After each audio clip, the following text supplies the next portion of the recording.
Hi friends, welcome back. तो friends, Sunday के एक नए टेक Q&A वीडियो में फिर से आपका बहुत बहुत स्वागत है। आज है संडे और संडे के इस वीडियो में मैं आप लोगों के कुछ इंटरेस्टिंग क्वेश्चंस के आंसर देता हूं, आपके कुछ डाउट्स क्लियर करने की कोशिश करता हूं। तो चलिए करते हैं आज के क्वेश्चन आंसर शुरू।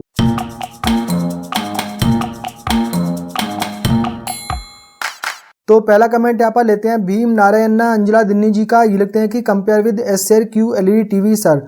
तो भीम नारायण जी यहाँ पर कह रहे हैं कि ब्लैक एंड डेकर ने जो अपनी टीवी सीरीज लॉन्च की है, तो ब्लैक एंड डेकर के टीवी सीरीज को कंपेयर करें एसर की क्यू एलईडी टीवी से।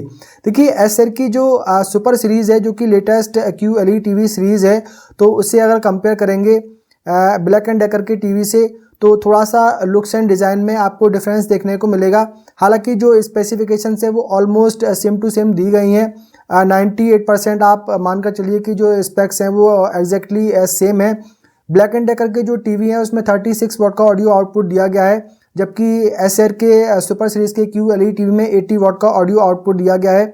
और सुपर सीरीज़ के जो टीवी हैं तो उसमें क्यू एलईडी पैनल दिया गया है, जबकि ब्लैक एंड डेकर के जो ये टीवी हैं तो ये नॉर्मल एलईडी टीवी हैं। जो आप प्रोसेसर है, जो सीपीयू दिया गया है दोनों ही टीवी में, वो एग्जैक्टली सेम सीपीयू ही आपको देखने को मिलेगा। और दोनों ही ब्रांड के जो टीवी हैं वो डिक्सन टेक्नोलॉजी इंडिया लिमिटेड ने ही बनाए हैं। तो बहुत सारी सिमिलरिटीज़ आपको दोनों में देखने को मिलेंगी। हालांकि काफ़ी कुछ इनमें डिफरेंस भी है। प्राइस भी अगर देखेंगे तो प्राइस ऑलमोस्ट सेम है। 50 इंच और 55 इंच वेरिएंट का प्राइस देखेंगे तो सेम ही दोनों का प्राइस 1000-1500 रुपये ऊपर नीचे ही दिया गया है। जबकि जो 65 इंच का टीवी है तो एसर का 65 इंच के टीवी का प्राइस आई थिंक 70,000 रुपीज़ है, जबकि ब्लैक एंड डेकर का जो प्राइस है 65 इंच का वो आई थिंक 52,000 रुपीज़ है। अब कंपैरिजन में देखें कि दोनों में से कौन से बेटर है, तो ब्लैक एंड डेकर के टीवी अभी तो मैंने नहीं देखे हैं, लेकिन एसर के सुपर सीरीज़ के टीवी से अगर आप कंपेयर करेंगे तो डेफिनेटली एसर के जो सुपर सीरीज़ की टीवी हैं वो क्यू एलईडी टीवी हैं, तो उनमें आपको बेटर पिक्चर क्वालिटी मिलेगी। ऑडियो आउटपुट वहाँ पर बेटर दिया गया है, तो वो भी आपको बेटर मिलेगा। प्राइस ऑलमोस्ट सेम ही है, तो बेटर रहेगा कि अगर कंपैरिजन में आप देखते हैं तो एसर के सुपर सीरीज़ के क्यू एलईडी टीवी परचेज करें। नेक्स्ट कमेंट यहाँ पर लेते हैं कनका लासे का। ये लिखते हैं कि सर ओपन बॉक्स के टाइम टीवी ऑन करके चेक करते हैं या नहीं, या फिर इंस्टॉलेशन वाला करेगा आकर। देखिए, आप रिक्वेस्ट कर सकते हैं, जो भी पर्सन डिलीवरी करने के लिए आया है तो ओपन बॉक्स डिलीवरी अगर वो आपको दे रहा है तो आप उससे रिक्वेस्ट करें कि टीवी को ऑन करके दिखा दे, क्योंकि जब तक आप टीवी को ऑन करके नहीं देखेंगे तो टीवी का पैनल अगर डैमेज है तो वो आपको पता नहीं लगेगा। इंटरनली अगर कोई क्रैक है, माइनर क्रैक है या मेजर क्रैक भी इंटरनल अगर है तो बिना टीवी ऑन किए वो नहीं दिखता है। कई केसेस में ऐसा देखा गया है कि लोगों ने ओपन बॉक्स से डिलीवरी ले ली है और जब टीवी बाद में ऑन किया है तो उसका पैनल डैमेज निकला है, तो उन्हें रिप्लेसमेंट नहीं मिल पाया है। काफ़ी उन्हें मुश्किलों का सामना उसमें करना पड़ा है। तो बेटर रहेगा कि जो डिलीवरी पर्सन है उससे आप रिक्वेस्ट कर लें। बहुत से डिलीवरी पर्सन जो है ऑन करके नहीं दिखाते हैं, वो नहीं मानते हैं, लेकिन बहुत सारे अच्छे लोग भी आते हैं तो वो ऑन करके दिखा देते हैं। अगर ऑन करके दिखा देते हैं तो बेटर है। ऑन करके अगर नहीं दिखाते हैं तो अपने मोबाइल की फ्लैश लाइट आप ऑन करें और टीवी के पैनल पे आप धीरे धीरे उसको घुमाएं और देखने की कोशिश करें कि कहीं कोई क्रैक तो नहीं है, क्योंकि मोबाइल की फ्लैश लाइट में अगर कोई क्रैक होगा तो वो डेफिनेटली वहाँ पे दिख जाएगा। थोड़ा सा आपको वहाँ पर ध्यान से देखना पड़ेगा। तो बेटर तो यही है कि ओपन बॉक्स डिलीवरी के टाइम पे ही आप टीवी चेक कर लें उसको ऑन करवा के। नेक्स्ट यहाँ पे कमेंट लेते हैं रवि मीना जी का। ये लिखते हैं कि किसको क्लीन कैसे करते हैं स्क्रीन को। तो यहाँ पर ये पूछ रहे हैं प्रोजेक्टर स्क्रीन के बारे में कि प्रोजेक्टर स्क्रीन को कैसे क्लीन करें। देखिए, प्रोजेक्टर स्क्रीन को क्लीन करने के लिए कोई स्पेशल लिक्विड वगैरह तो नहीं आता है। सिंपली आप गीले कपड़े से उसको साफ़ कर सकते हैं, वो ईजिली साफ़ हो जाता है। और वो एक प्लास्टिक फैब्रिक ही होती है, तो उसको आप गीले कपड़े से साफ़ करेंगे तो कभी भी उसमें कोई प्रॉब्लम नहीं आती है, वो इमीडिएट सूख भी जाती है। तो मैं हमेशा अपनी स्किन को क्लीन करता हूँ तो सिंपल पानी से ही मैं उसको साफ़ कर लेता हूँ। अगर आपके एरिया में कुछ खारा पानी आ रहा है, सफ़ेद सफ़ेद से स्पॉट उससे पड़ जाते हैं, वो अगर पानी है तो वो आप यूज़ ना करें। बेटर रहेगा कि आरओ का पानी यूज़ कर लें। आरओ आपके यहाँ पर अगर नहीं लगा हुआ है तो एक बाहर से फ़िल्टर पानी की बोतल बिस्लेरी वगैरह की आप परचेज़ कर लें और उससे आप साफ कर लें तो उससे कोई वाइट स्पॉट वगैरह स्किन पे नहीं पड़ते हैं। तो वाइट स्किन हो या ग्रे स्किन हो तो बेटर है कि आरओ का पानी या फिल्टर वाटर ही आप उस पे साफ करने के लिए यूज करें। नेक्स्ट यहाँ पे कमेंट लेते हैं पवन भैनी जी का। ये लिखते हैं कि सर मैंने 21 जनवरी 2025 को LG का 7550 LED ली थी और 22 जनवरी 2025 को टेक्नीशियन लगाने आया, वो लगाते टाइम उसने डैमेज हो गया और अब शॉप वाले के पास जाते हैं तो वो सही से रिप्लाई नहीं करता है, क्या होगा क्या नहीं और कब तक रिप्लेस होगा या पैनल डलेगा? 5-7 दिन हो गए हैं, हर बार यही बोलता है टाइम लगेगा। और दूसरे कमेंट में इन्होंने लिखा है कि LG ने जो उनकी ऑनलाइन कंप्लेन है वो यहाँ पर कैंसिल कर दी है। देखिए अगर टेक्नीशियन से टीवी डैमेज हुआ है तो टेक्नीशियन के ऊपर डिपेंड करता है। अगर वो रिपोर्ट उसकी सबमिट कर देता है कि उसने टीवी का बॉक्स खोला था और उसके अंदर टीवी डैमेज निकला है तो आपको एक न्यू टीवी रिप्लेस होके LG की तरफ से मिल जाता है। शॉप की तरफ से आपको वो नहीं मिलेगा। LG आपको एक न्यू टीवी रिप्लेस करके दे देगा। 10 से 12 दिन का टाइम उसमें लग जाता है। अब डिपेंड टेक्नीशियन के ऊपर ही करता है कि उसने क्या रिपोर्टिंग की है, उसने कहीं उसमें गलत तो नहीं लिख दिया है कि आपने टीवी पहले ही खोलकर देख लिया है और वो उसमें टीवी जब टेक्नीशियन ने देखा तो वो ओपन बॉक्स उसे मिला और वो टीवी डैमेज था। तो इस तरीके का वो रिपोर्टिंग पे डिपेंड करेगा। अब वो टेक्नीशियन से आप बात करें कि उसने क्या रिपोर्टिंग आगे की है। अब देखिए जो टीवी सेल करने वाली शॉप होती है तो बेसिकली वो डीलर होते हैं, उनका ज़्यादा इसमें कुछ रोल वैसे होता नहीं है। वो टीवी सेल कर देते हैं, बिल जनरेट कर देते हैं और उसके बाद में रिस्पॉन्सिबिलिटी ब्रांड की होती है। अगर कुछ भी मिसहैपनिंग टीवी के साथ में होती है तो शॉप वाला को ज़्यादा इसमें कुछ पता नहीं होता है। हालांकि शॉप वाले अगर चाहें, डीलरशिप अगर चाहे तो वो LG से रिक्वेस्ट कर सकते हैं कि भाई टेक्नीशियन से टीवी डैमेज हुआ है तो रिस्पॉन्सिबिलिटी ब्रांड की ही उसमें बनती है। तो आप एक बार टेक्नीशियन से बात करें कि उसने आगे क्या रिपोर्टिंग की है।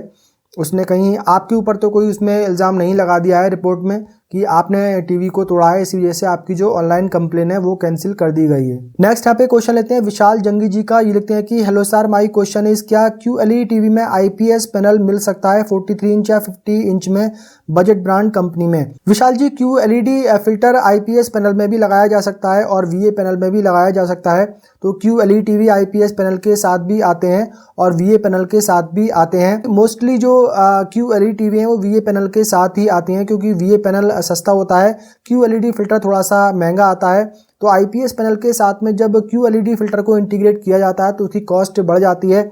इसीलिए ज़्यादातर जो ब्रांड है वो VA पैनल के साथ ही QLED टीवी बनाते हैं ताकि उसकी जो कॉस्ट है वो टीवी की कम रहे और जो कलर क्वालिटी है वो भी थोड़ी सी बेटर हो जाती है अगर VA पैनल के साथ QLED फिल्टर इंटीग्रेट किया गया है, यानी कि VA QLED पैनल है। तो हालांकि कुछ ब्रांड के QLED टीवी IPS पैनल के साथ भी आते हैं। अभी एग्जैक्ट मुझे मॉडल नंबर, ब्रांड नेम तो ध्यान नहीं है, लेकिन हाँ पिछले 2-3 साल में देखा गया है कि कुछ ब्रांड ने IPS पैनल के साथ में QLED टीवी लॉन्च किए हैं। एक चीज़ यहाँ पे और हो जाती है कि जब टीवी लॉन्च किए जाते हैं उस टाइम तो IPS पैनल के साथ में टीवी दिए जाते हैं, लेकिन 2-4 महीने बाद जो स्टॉक आता है उसमें VA पैनल के साथ आता है।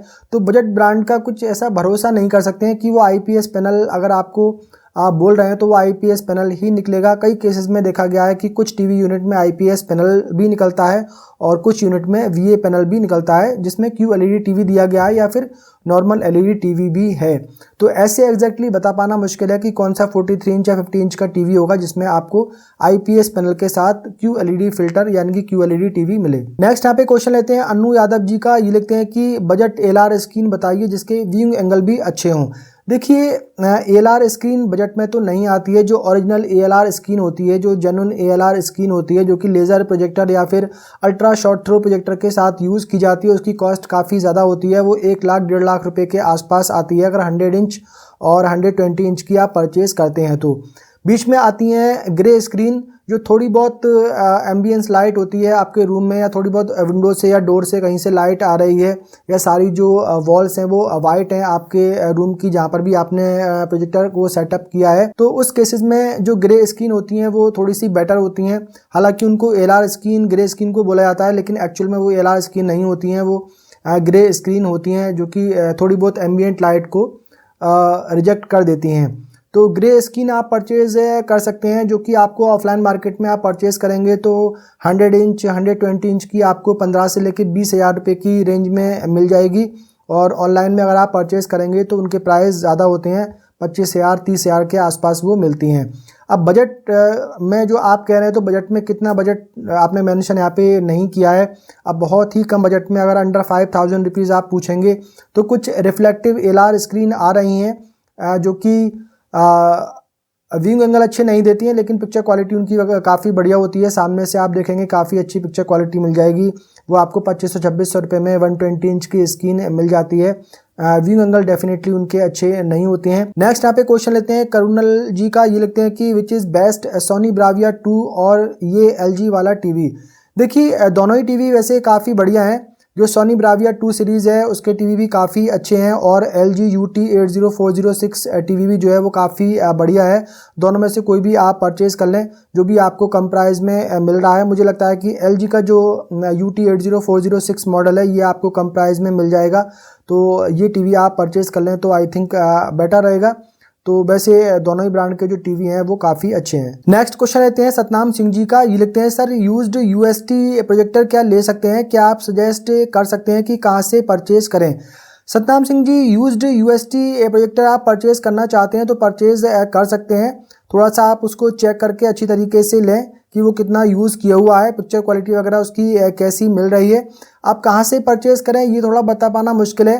वैसे आप कहाँ पर रहते हैं उस पर डिपेंड करता है। अगर आपके आसपास में कोई ऐसी शॉप है जो सेकंड हैंड प्रोजेक्टर पर सेल करते हैं तो आप उनसे कांटेक्ट कर सकते हैं।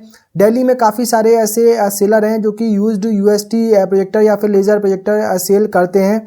तो बहुत सारे यूट्यूब पे आपको ऐसे वीडियोस भी देखने को मिल जाएंगे। उन लोगों ने शॉर्ट वीडियो इंस्टाग्राम पे भी डाले हुए हैं, यूट्यूब पे भी डाले हुए हैं। तो वो उसमें दिखाते हैं कि कौन कौन से प्रोजेक्टर उनके पास में है जो कि वो सेल कर रहे हैं। लेकिन मैं आपको सजेस्ट करूंगा कि ऑनलाइन पैसे भेजकर और ऑनलाइन आप उनसे ना मंगाएं। आप कोशिश करें कि उनसे एड्रेस वगैरह लेके और उनके पास जाकर वहाँ पर अच्छी तरीके से चेक करके ही लाएं। 1-2 घंटा आप वहाँ पर रुकें और खूब दिल भर के उसको चेक करें, उसके बाद ही आप उसको घर पे लेके आएँ। क्योंकि एक बार आपने पैसे ट्रांसफ़र कर दिए और वहाँ से क्या आपको भेजेंगे कुछ भी पता नहीं चलेगा, क्या कंडीशन होगी उसकी, क्या उसके पार्ट्स रिप्लेस किए हुए होंगे, वो कुछ भी बता पाना मुश्किल है यूज्ड प्रोजेक्टर में। तो बेटर तो यही रहेगा कि आप डायरेक्टली सेलर के पास जाकर चेक करके अच्छी तरीके से उसको लेकर आएँ। नेहरू प्लेस, अगर आप दिल्ली में रहते हैं, दिल्ली के आसपास किसी एरिया में रहते हैं तो नेहरू प्लेस जो कंप्यूटर मार्केट है वहाँ पर आप चले जाएं। वहाँ पे बहुत सारी ऐसी शॉप आपको मिल जाएंगी जो कि सेकंड हैंड प्रोजेक्टर सेल करती हैं, तो वहाँ से आप चेक करके अच्छी तरीके से ला सकते हैं। नेक्स्ट एंड लास्ट क्वेश्चन यहाँ पर लेते हैं राजवीर सिंह जी का। ये लिखते हैं कि नमस्कार सर आपके सजेशन से मैंने जेडको लेजेंड परचेज़ किया। प्रोजेक्टर मस्त है, ब्राइटनेस बहुत अच्छी है, मैंने आपके लिंक से ही परचेज़ किया। सर एक बेस्ट स्क्रीन भी सजेस्ट कर दो रिमोट से चलने वाली। राजवीर सिंह जी आपका बहुत बहुत शुक्रिया कि आपने मेरे सजेशन से जेडको लेजेंड प्रोजेक्टर परचेज़ किया है। डेफिनेटली ये प्रोजेक्टर वो काफ़ी बढ़िया है, ब्राइटनेस वगैरह उसमें काफ़ी बढ़िया मिल जाती है और ओवरऑल जो प्रोजेक्टर है वो भी काफ़ी बढ़िया है। आपने मेरे एफिलिएट लिंक से परचेज़ किया है, इसके भी आपका बहुत बहुत शुक्रिया। एक बेस्ट स्क्रीन मैं आपको बताऊं रिमोट से चलने वाली, तो मोटराइज्ड स्क्रीन आपको परचेज़ करनी है तो देखिए आप बिग व्यू ब्रांड की मोटराइज्ड ग्रे स्क्रीन आपको मिल जाएगी और वाइट स्क्रीन भी आपको मिल जाएगी।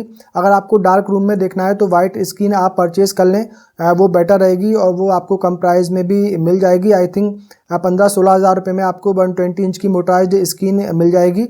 और ग्रे स्क्रीन आपको परचेज़ करनी है वो थोड़ी सी कॉस्टली फिर आएगी, 30,000 अप्रॉक्स के आसपास प्राइस उसका रहता है, 25 से 30 हज़ार के आसपास। तो वो आप परचेज़ ना करें। ब्राइटनेस वैसे ही इस प्रोजेक्टर की काफ़ी बढ़िया है तो वाइट स्क्रीन ही आप उसके लिए परचेज़ कर लें। थोड़ी बहुत अगर आपके वॉल अगर आपकी वाइट है, थोड़ी बहुत कहीं से विंडो से या डोर से कहीं से थोड़ी बहुत लाइट आ रही है तो उसका फ़र्क ज़्यादा नहीं पड़ेगा क्योंकि प्रोजेक्टर की ब्राइटनेस काफ़ी बढ़िया है। तो बिग व्यू ब्रांड की मोटराइज्ड वाइट स्क्रीन आप परचेज़ कर लें तो बेटर रहेगा। उसके लिंक आपको वीडियो के डिस्क्रिप्शन में मिल जाएंगे। तो फ्रेंड्स आज की क्वेश्चन आंसर का सिलसिला यहीं पर ख़त्म करते हैं। उम्मीद करता हूँ ये वीडियो आप लोगों को पसंद आया होगा। पसंद आया हो तो वीडियो को कर दीजिए लाइक एंड शेयर। अगर आपने पहली बार हमारे चैनल पर विजिट किया है, चैनल को कर लीजिए सब्सक्राइब, बेल आइकन को भी प्रेस कर दीजिए। मिलते हैं किसी अगले वीडियो में, तब तक के लिए बाय बाय।